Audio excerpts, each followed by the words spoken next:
নমস্কার, ময়ের কবিতায় আবার আপনাদের স্বাগত।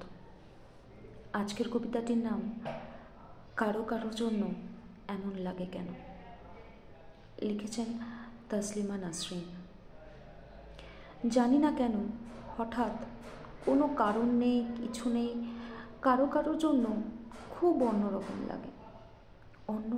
লাগে। কোনো কারণ নেই, তারপরও বুকের মধ্যে চিনচিনে কষ্ট হতে থাকে। কারোকে খুব দেখতে ইচ্ছে হয়, পেতে ইচ্ছে হয়, কারোর সঙ্গে খুব ঘনিষ্ঠ হয়ে বসতে ইচ্ছে হয়, সারা জীবন ধরে সারা জীবনের গল্প করতে ইচ্ছে হয়। ইচ্ছে হওয়ার কোনো কারণ নেই, তারপরও ইচ্ছে হয়। ইচ্ছের কোনো লাগাম থাকে না। ইচ্ছেগুলো এক সকাল থেকে আরেক সকাল পর্যন্ত জ্বালাতে থাকে প্রতিদিন। ইচ্ছেগুলো পূরণ হয় না, তারপরও ইচ্ছেগুলো বেশরমের মতন পড়ে থাকে, আশায় আশায় থাকে। কষ্ট হতে থাকে, কষ্ট হওয়ার কোনো কারণ নেই, তারপরও হতে থাকে। সময়গুলো নষ্ট হতে থাকে। কারো কারোর জন্য জানি না জীবনের শেষ বয়সে এসেও সেই কিশোরীর মতন কেন অনুভব করি। কিশোরী বয়সেও যেমন লুকিয়ে রাখতে হতো ইচ্ছেগুলোকে, এখনো হয়।